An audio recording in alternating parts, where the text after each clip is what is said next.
इस वीडियो को देखने से पहले मेरी आपसे रिक्वेस्ट है कि हमारे चैनल को सब्सक्राइब करिए, हमारा मनोबल बढ़ाइए और इस वीडियो को लाइक करना बिल्कुल मत भूलिएगा। तो दोस्तों, दो तीन खबरें हैं। पाकिस्तान जब कंटेंट देता है तो छप्पर फाड़ के देता है, और वही तीन चार चीज़ें मैं आज आपके साथ डिस्कस करना चाहता हूं कि पाकिस्तान से ये खबर आई कि साहब FATF, financial action task force, जिसमें कि मनी लॉन्ड्रिंग के लिए, टेररिज्म फाइनेंसिंग के लिए, घपले के लिए, आतंकवाद के लिए पाकिस्तान को अंदर डाल रखा था 4 साल से, वो पाकिस्तान उससे कल ग्रे लिस्ट से निकल गया। तो पाकिस्तानियों में बड़ा एक जश्न का माहौल है कि साहब अब तो मजा आ गया, हम FATF से निकल गए। तो मुझे फ़ोन भी आया और मुझे पाकिस्तान से कई लोगों ने फ़ोन भी करा कि मेजर साहब, देखा, रा की साजिश के बावजूद हम लोग बाहर आ गए, और एंडिया की, ENDIA ये लिखते हैं, एंडिया की साजिश के बावजूद हम लोग FATF के बाहर आ गए। मैं क्यों खुशियां मना रहे हो यार? जब FATF में गए थे तब शर्म नहीं आई, तो बाहर आने पे खुशियां क्यों मना रहे हो? ये बात मुझे समझ में नहीं है। मैंने पूछा अपने पाकिस्तानी दोस्त से, उसने फ़ोन काट दिया। कोई बात नहीं, यारी दोस्ती में इतना नोकझोंक चलती है। अच्छा, मैं आपको एक बात बताना चाहता हूं कि कल से मुझे कुछ थ्रेट्स भी आए पाकिस्तान से। मैं उन थ्रेट्स को सीरियसली नहीं लेता, क्योंकि मैं पाकिस्तानियों को सीरियसली नहीं लेता। ये हवाबाजी ज़्यादा करते हैं, इनके बस का कुछ नहीं। बोल देंगे, लंबी लंबी छोड़ देंगे, काम कुछ नहीं करते। देखा, ये वो, और गंदी गंदी गालियाँ। और मैं तो कभी गाली किसी को देता नहीं हूँ, मैं पहले भी कह चुका हूँ कई बार। और मैं चाहता हूँ कि पाकिस्तानी इस बात को ध्यान से समझें कि यार देखो, तुम व्हाट्सएप पे मुझे गालियाँ देते हो, मुझे नहीं आती क्या? ठीक है, मैं जहाँ का रहने वाला हूँ वहाँ पे गालियों का 56 भोग इजाद हुआ था।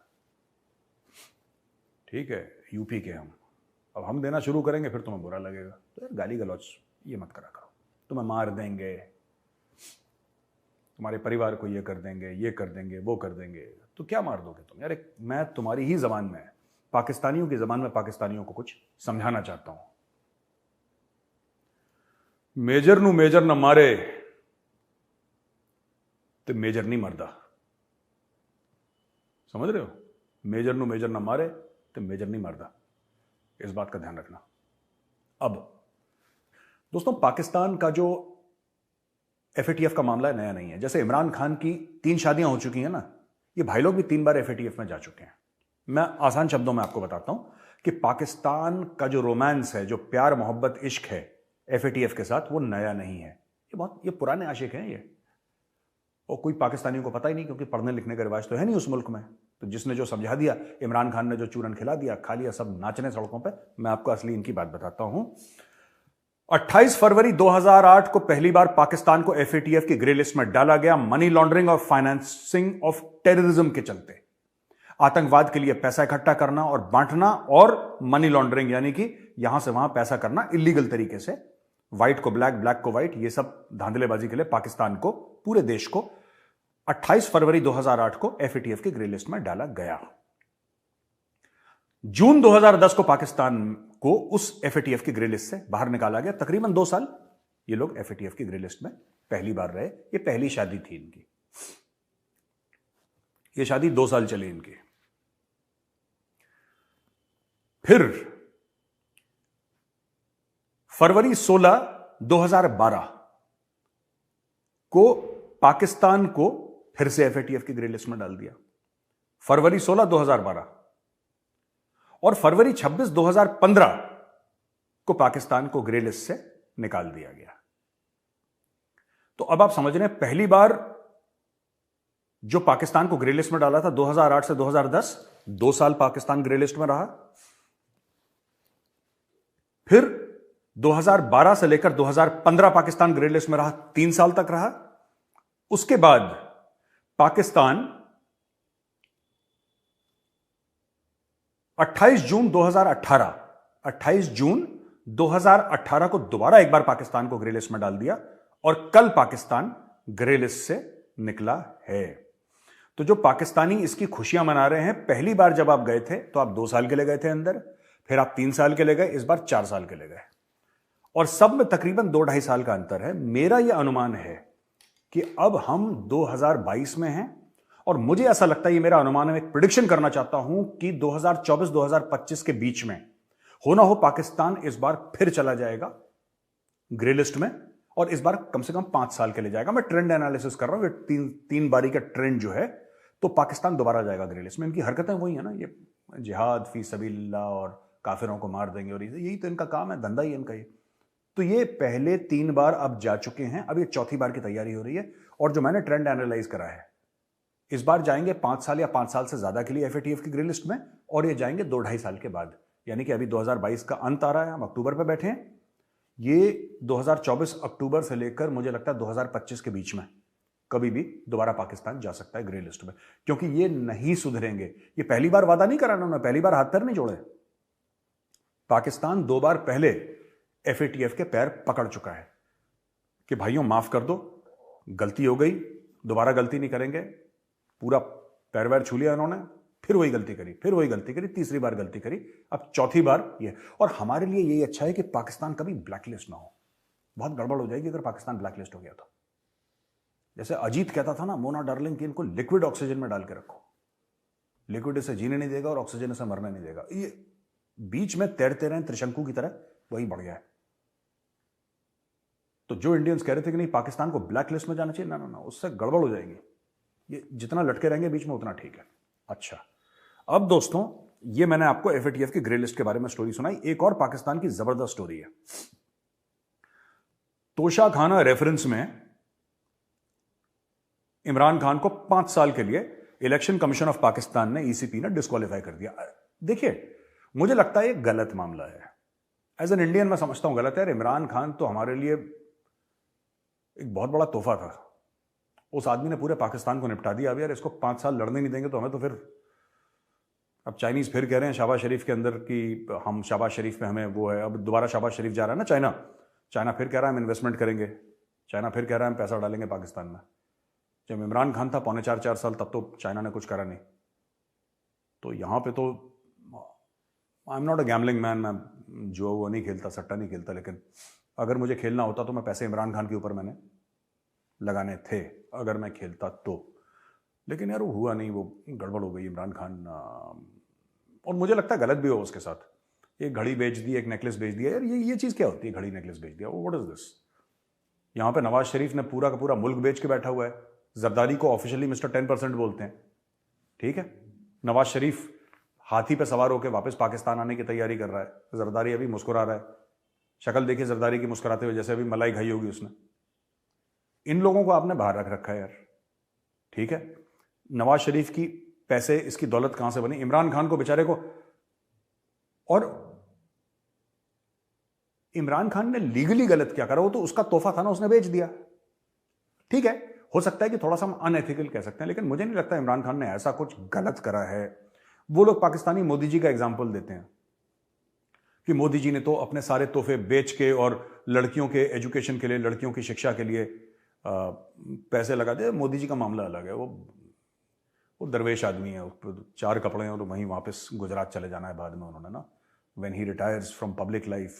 And may Modi G be in public life for the next 25 years. हम तो यही प्रार्थना करेंगे कि मोदी जी हैं जब तक प्रधानमंत्री, देश की तरक्की होती रहे। लेकिन ठीक है, कभी ना कभी जब बंदे की रिटायरमेंट होती है, वो दरवेश किस्म के आदमी है, वो तो मलंग टाइप के होते हैं ना, जो अपनी धुन में, तो उनके पास पैसे वैसे का तो चक्कर कुछ है नहीं। अब इमरान खान के साथ ना ही कंपेयर करें। इमरान खान वो थोड़ा सा लालची भी निकल गया। उसने, जाहिर सी बात है, उसने हीरो का नेकलेस देखा, उसने एक महंगी घड़ी देखी, मुंह में पानी आ गया बंदे के। ठीक है, इट्स नेचुरल, इट्स ह्यूमन यार, आ गया मुंह में पानी, लाल टपक गई बेचारे की, बेच दिया उसने। तो इसलिए उसको वो कर दिया। बट मुझे ऐसा लगता है कि नवाज शरीफ को आपने नहीं करा और बाकियों को नहीं करा। नवाज शरीफ ठीक है बाहर है, बट वो वापस आ रहा है, सब कुछ रफा दफा NRO मिल चुका है शायद उसको, जो भी है, आई डोंट नो। तो ये मुझे लगता है कि गलत उन्होंने कर दिया। अब लोग कह रहे हैं कि साहब 5 साल के लिए उसको 5 साल के लिए उसको बेदखल कर दिया और 5 साल के लिए वो नहीं लड़ पाएगा इलेक्शन और ये सब। और देखिए, बात तो ये है कि इमरान खान पॉपुलर लीडर है। इमरान खान पॉपुलर लीडर है पाकिस्तान का, और सबसे पॉपुलर लीडर है। ये आप और मैं उससे इख्तलाफात कर सकते हैं, मतलब ये कह सकते हैं इमरान खान गलत है, लेकिन ये बात सच है। आप इमरान को गलत माने, लेकिन पाकिस्तान का सबसे पॉपुलर लीडर आज की तारीख में इमरान खान है और भारत का सबसे अच्छा दोस्त इमरान खान है। तो मुझे लगता है कि इसका शोक मनाना चाहिए हम लोगों को, इसका गम मनाना चाहिए कि इमरान खान को डिस्क्वालीफाई कर दिया, क्योंकि यार वो बंदा था जिसने पाकिस्तान को इतना टाइट करा था कि हम लोग नहीं कर पाए 75 साल में। उसने 4 साल में बिल्कुल ऐसी चूड़ियां कस दी पाकिस्तान की कि हाँफने लगा पूरा। अब ये फवाद चौधरी कहता है कि it is a slap on the face, Imran Khan के खिलाफ जो कार्रवाई करी है it is a slap on the face of 220 million people, यानी कि इमरान खान के खिलाफ जो कार्रवाई करी है वो 22 करोड़ लोगों के मुंह पे एक तमाचा है, एक थप्पड़ है। अरे ऐसे तमाचे थप्पड़ उनके मुंह पे डेली लगते हैं, ठीक है। ये इमरान खान के डिस्क्वालीफाई होने से थप्पड़ है। नवाज शरीफ ने चोरी कर दी तब थप्पड़ नहीं था, जरदारी ने चोरी कर दी तब थप्पड़ नहीं था, जब बांग्लादेश अलग हो गया तब थप्पड़ नहीं था, FATF में 3-3 बार चले गए तब थप्पड़ नहीं था, दुनिया भर से भीख मांगते हो वो थप्पड़ नहीं है, ये थप्पड़ है इमरान खान चला गया। ये भी ऐसी बातें करते हैं ना, अपने मालिकों को खुश करने के लिए कुछ भी स्टोरी सुना देंगे, but fact of the matter is कि इमरान के साथ ये नहीं होना चाहिए था, ऐसा मुझे लगता है। हम लोग को नुकसान हो गया बहुत ज्यादा इंडिया में, वरना मुझे तो यही लग रहा था कि कोई इंडियन है प्राइम मिनिस्टर पाकिस्तान का। मैं सिर्फ ये नहीं कि वो इमरान खान नहीं है, वो इंद्र कपूर है, उसका नया नाम मैंने दे दिया इंद्र कपूर। इमरान खान है ही नहीं, मुझे तो लगता है कोई इंडियन बैठा है वहां पे, क्योंकि देखिए ना, मैं आपको थोड़ा मैं समझाता हूं कि क्या है। जब इंडिया ने 370-35 से हटाया, इमरान खान ने कोई एक्शन नहीं लिया, जबकि 370-35 से कश्मीर से हटा है, और कश्मीर पाकिस्तान की जो फॉरेन पॉलिसी है, जो खारजा पॉलिसी है पाकिस्तान की, उसका मेन पॉइंट वही है। पाकिस्तान की नेशनल सिक्योरिटी का मेन जो मकसद है वो कश्मीर है। मोहम्मद अली जिन्ना ने यही कहा था कि पाकिस्तान की शाहरा कैद है जगलर वेन, कश्मीर के इर्द गिर्द पूरा पाकिस्तान घूमता है और 75 साल से घूम रहा है। वो कश्मीर का जब स्पेशल स्टेटस भारत ने खत्म करा, इमरान खान ने सिर्फ ट्वीट करा, इमरान खान ने कुछ नहीं करा। और मुझे ऐसा लगता है कि ये दोस्ती का जो मुजाहरा करा है इमरान खान ने, वो जान के अनजाने में जो करा है, मुझे लगता है कि कोई और होता तो हो सकता है कोई और एक्शन पाकिस्तान लेने की सोचता, डिप्लोमेटिकली, मिलिटरीली तो बेचारे क्या ही कर लेंगे वो लोग, लेकिन कुछ करता। इमरान खान ने कुछ नहीं करा और इमरान खान ने CPAC बंद कर दिया। यार मुझे लगता है बड़ा गजब का काम इमरान खान ने करा। इमरान खान ने CPAC बंद कर दिया। चाइनीज को वो सिक्योरिटी नहीं दी जो चाइनीज को मिलनी थी, दर्जनों चाइनीज मर गए वहां पे, वो सिक्योरिटी नहीं उसने प्रोवाइड करी इमरान खान ने, जो उसको करनी चाहिए थी। और इमरान खान ने जो अपने डिप्लोमेट्स की बेइज्जती करी है, वो कॉन्फ्रेंस भी है वहां पे, जो वीडियो कॉन्फ्रेंस में इमरान खान अपने डिप्लोमेट्स को डांट रहा है। देखिए ये थोड़ा सा मैं आपको बता दूं, इस तरह हम नहीं चल सकते। ये जिस तरह हम अब चल रहे हैं ना, हमारी एम्बेसीज, ये कोई पुराना अंग्रेज़ों का कॉलोनियल सिस्टम तो चल सकता है, ये मौजूदा पाकिस्तान के अंदर इस तरह का सिस्टम नहीं चल सकता। एम्बेसीज का काम सबसे बड़ा अपने लोगों को, जो जिधर बड़ी डायस्पोरा हो, उसको सर्विस करना। ये जो मुझे एक्सपीरियंस, जो मुझे कंप्लेंट्स आने शुरू हुए सऊदी अरेबिया से, हमारी जो वहाँ लेबर क्लास है, जो हमारे मेहनतकश लोग हैं, उनसे कंप्लेंट्स आने शुरू हुए कि जी एम्बेसी बिल्कुल अनरिस्पॉन्सिव है, वो कर नहीं रही। ये देखिए अपने डिप्लोमेट्स को डांट रहा है कि तुम ऐसे हो वैसे हो, और कुछ चिट्ठियां भी जारी करी गई कि तुम लोग एक वो नहीं कर सकते, एक मीटिंग नहीं करवा सकते अमेरिकन प्रेसिडेंट के साथ। और ये तो वो बंदा था जिसने पाकिस्तान को आइसोलेट कर दिया, अमेरिका से आइसोलेट कर दिया, चाइना से आइसोलेट कर दिया। क्यों अमेरिका से? ऐसे क्योंकि वो गाने गाता रहता था उल्टे सीधे। अमेरिका से आइसोलेट कर दिया, अमेरिका ने उसको फ़ोन नहीं करा, चाइना ने पैसे नहीं डाले CPAC से, सऊदी अरब ने बोला कि हम तुम्हें पैसे तो दे रहे हैं 3 अरब, लेकिन हम 24 घंटे 48 घंटे जो भी था उसके हम वापस ले लेंगे, और उसने वापस भी लिए। फिर बाजवा गया भीख मांगने के लिए बीजिंग। तो इमरान खान ने तो बिल्कुल चूड़ियां कस रखी थी यार। ये नुकसान हो गया बहुत बड़ा, मैं आपको बता रहा हूं, ये इमरान खान के जाने का। क्योंकि इमरान खान आता तो इस बार पाकिस्तान की पक्का जड़ें काटता, वो इन्होंने उसको सेट कर दिया कोने में। तो खैर एनीवे, ये एक बहुत बड़ा लॉस था दोस्तों। तीसरी खबर जो ये है कि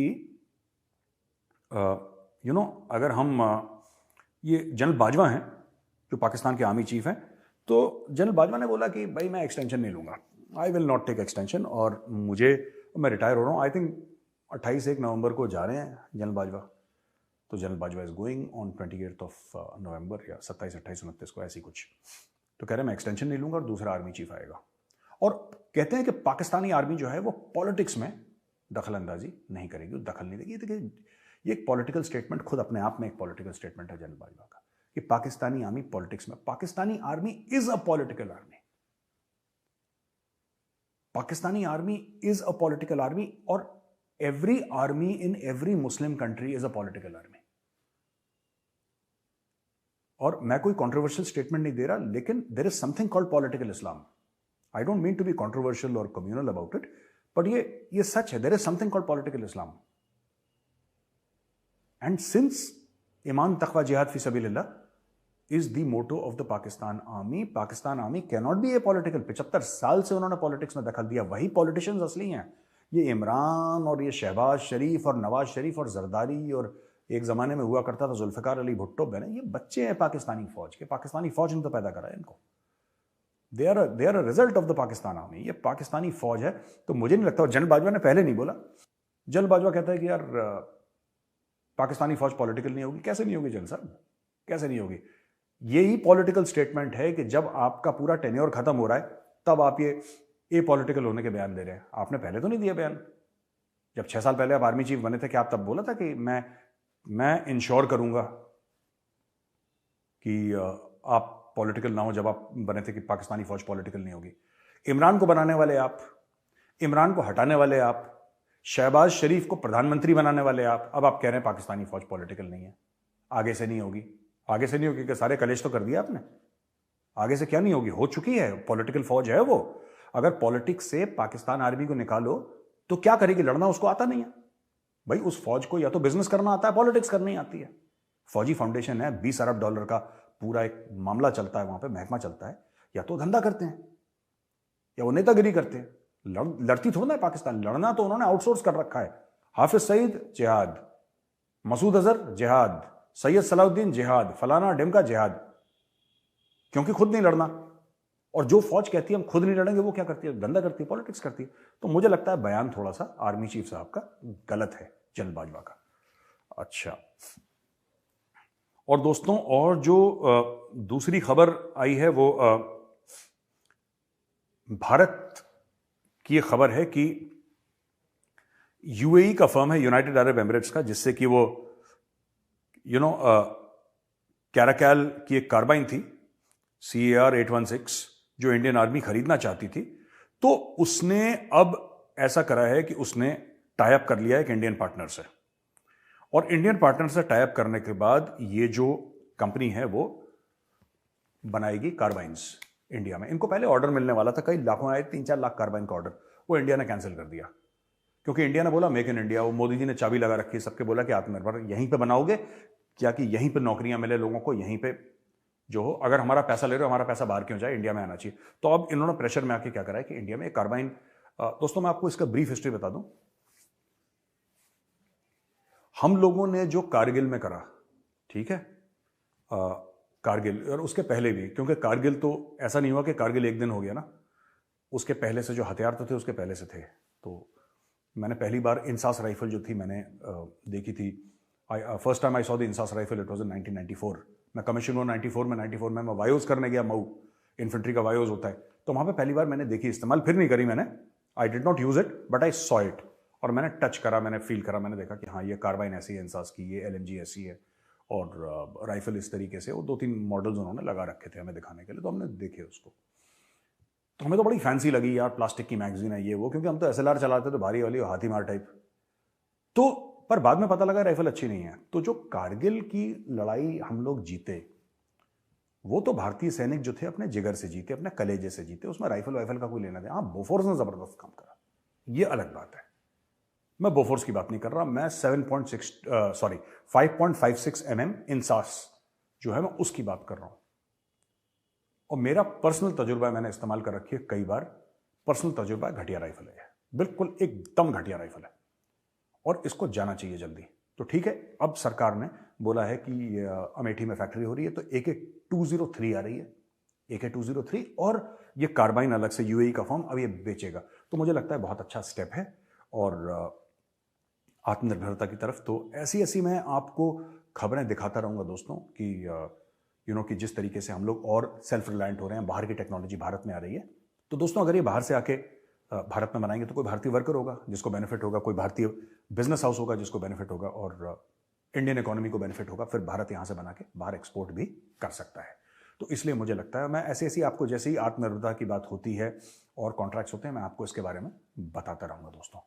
तो दोस्तों ये वीडियो यहीं पे ख़त्म करता हूँ, लेकिन जाने से पहले मैं आपको एक बात बता दूँ कि पाकिस्तान में ना एक और चीज़ हो गई है जो कि हमें ये देखनी पड़ेगी। पाकिस्तान की जो क्रेडिट रेटिंग है यार, वो पाकिस्तान का जो हाल है अब, वो मुझे लगता है आईसीयू से भी अगर कोई खतरनाक जगह होती है पाकिस्तान, वहां पे फिच रेटिंग्स हैं। तो फिच रेटिंग्स जो बड़ा एक ग्लोबल रेटिंग्स देती है कंट्री को, तो उसने पाकिस्तान को डाउनग्रेड कर दिया है। पाकिस्तान पहले B- था, अब CCC+ में आ गया, CCC+ में आ गया है। और मैं ये आर्टिकल से पढ़ के आपको बताता हूं, ये जियो न्यूज का आर्टिकल है जो पाकिस्तान का ही एक न्यूज़पेपर है। जियो न्यूज का कहना है, as the country's wobbly economy continues to face headwinds from all side, Fitch ratings on Friday slashed Pakistan's long-term foreign currency issuer default rating (IDR) to CCC+ from B-, which analysts say does not bode well for the country recovering from super floods. According to a statement, the company does not typically assign outlooks to sovereign nations with a rating of CCC+ or below.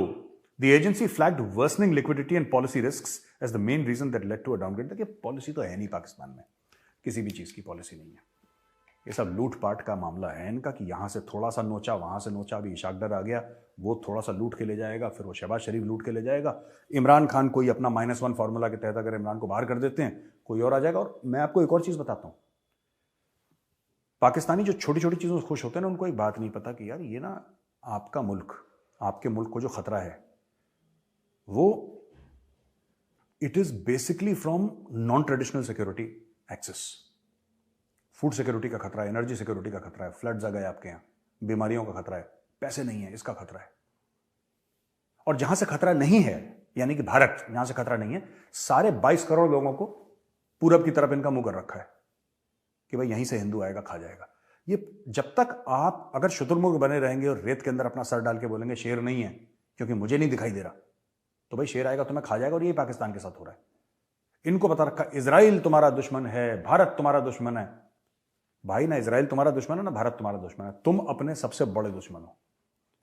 Imran Khan जो है, जो तुम्हारा नुकसान कर रहा है, वो Indian नहीं है। शहबाज शरीफ इंडियन नहीं है, जरदारी इंडियन नहीं है। तुम्हारे जितने भी आर्मी चीफ्स थे जिन्होंने तुम्हारे मुल्क का बेड़ा गर्क करा और तुम्हारे आइन को, तुम्हारे संविधान को, तुम्हारे कॉन्स्टिट्यूशन की धज्जियां उड़ा दी, वो इंडियन नहीं थे। जो पाकिस्तान का पैसा लेके बाहर भागे वो इंडियन नहीं थे। जो तुम्हारे ऊपर अटैक कर रहे हैं वो इंडियन नहीं है। मार मार के पाकिस्तान का दुम्बा कर दिया यार, बुरी तरीके से पिटाई हुई है पाकिस्तान की। और मैं ये चाहता हूं कि आप ये जरा देखें, मैं आपको कुछ डेटा पॉइंट्स दूंगा यहां पे, जिससे आपको पता लगेगा कि पाकिस्तान का बेड़ा गर्क किस तरीके से कर रखा है इन लोगों ने। देखिए साहब, ऐसा है कि पाकिस्तान, अफगान तालिबान जो आया, अफगान तालिबान आ गया काबुल में पिछले साल 15 अगस्त को। तो जब 15 अगस्त को अफगान तालिबान वहां पे आया और अफगान तालिबान ने पूरा कब्जा कर लिया, तो इमरान खान ने बोला कि साहब अब तो हमारे भाई आ गए, ये हमारे मुसलमान भाई हैं और ये जिहाद फी सबीलिल्लाह, हम सब मिलकर जिहाद करेंगे, हम साथ साथ हैं and we are very good, और हम सब एक परिवार की तरह हैं। तो इनको आज़ादी मिल गई। ये सब ड्रामा इमरान खान ने करा। लेकिन मैं आपको बताना चाहता हूं कि दोस्तों, पिछले साल 15 अगस्त से लेकर इस साल 14 अगस्त तक 433 लोग मारे जा चुके हैं पाकिस्तानी। 433 पाकिस्तानी मारे जा चुके हैं, जो कि इनके ही मुसलमान भाइयों ने मारा है इनको। 719 जख्मी हुए हैं बुरी तरीके से, 250 अटैक हुए हैं, ठीक है। और यह कहा है Pakistan institute of peace studies, पिप्स ने, जो कि मैं बात कर रहा हूं। यानी कि 51%, if I am not wrong, 51% attack ज्यादा हो गए हैं जब से इनके मनपसंद की सरकार अफगानिस्तान में आई है। इनके पहले अटैक नहीं होते थे, इतने कम होते थे। ये जब से इनकी मनपसंद की सरकार आई है, तो ये देखिए क्या बोल रहा है इमरान खान। जब आप ज़हनी गुलाम बनते हैं तो ये याद रखें, असल गुलामी से ज़्यादा बुरी ज़हनी गुलामी है। ज़हनी गुलामी की जंजीरें तोड़ना ज़्यादा मुश्किल होता है। जो अभी अफगानिस्तान में गुलामी की जंजीरें तो तोड़ दी उन्होंने, लेकिन जो ज़हनी गुलामी की जंजीरें वो नहीं टूटती। वो जो कपड़े पहनते हैं आपको वो पहनने पड़ते हैं, उनके सारे फैशन आपको अपनाने पड़ते हैं, क्योंकि आप समझते हैं वो बेहतर है आपसे। और कभी भी एक गुलाम बड़े काम नहीं कर सकता। तो मैं पाकिस्तानी कौम जो है 22 करोड़ लोग, मैं उनको एक ही बात बताना चाहता हूं यार कि जैसे 30 अरब डॉलर अब आपको और चाहिए मुल्क को चलाने के लिए, नहीं, जो चीज़ें फ्लड में बर्बाद हो गई हैं उसको ठीक करने के लिए 30 अरब डॉलर आपको चाहिए। ठीक है, कौन देगा वो आपको, ये देखने वाली बात है। दूसरी चीज़, इमरान खान 5 साल के लिए आउट, अभी तक। हो सकता है वो कोर्ट जाए, हो सकता है कोर्ट कुछ और फैसला दे, लेकिन अभी तक आउट है। तीसरी चीज़, ये जो आपके इतने सारे लोग मर रहे हैं रोज के रोज। चौथी चीज़, आपकी जो रेटिंग डाउनग्रेड कर दी है फिच रेटिंग्स ने। तो ये सब जो माहौल चल रहा है पाकिस्तान में ना, ये जानना बहुत ज़रूरी है कि इसका स्रोत क्या है, इसका सोर्स क्या है। ठीक है, कभी और मैं लाऊंगा एक वीडियो में, बताऊंगा पाकिस्तान में लगातार होता क्यों है। लेकिन जो पाकिस्तानी खुशी मना रहे हैं कि एफएटीएफ से निकल गए, एफएटीएफ से नहीं, एफएटीएफ बहुत छोटी चीज़ है आपके सर पे। जब तक ये बाढ़ वाला मामला खत्म होगा, जो 150 अरब डॉलर का लोन है वो 200 अरब का हो जाएगा आपके ऊपर। और हर एक पाकिस्तानी बच्चा, अभी जब पैदा होता है एक पाकिस्तानी बच्चा, तो उसके सर पर 2.5 लाख रुपए का कर्ज होता है। एक जो बच्चा अभी पैदा हुआ है, आज की तारीख में पैदा हुआ है, उसके सर पर 2.5 लाख रुपए का कर्ज है। ये जो कर्ज है ये 4 लाख रुपए का हो जाएगा अगले 1 साल में। इतना कर्ज में डूबा हुआ मुल्क, और कोई आइडिया नहीं कि पैसे कैसे वापस करने हैं। तो दोस्तों, आज का वीडियो यहीं पे मैं खत्म करता हूं। फिर से मेरी आपसे गुजारिश है, रिक्वेस्ट है, विनती है, इस वीडियो को लाइक करिए और हमारे चैनल को सब्सक्राइब करना बिल्कुल मत भूलिएगा। जय हिंद।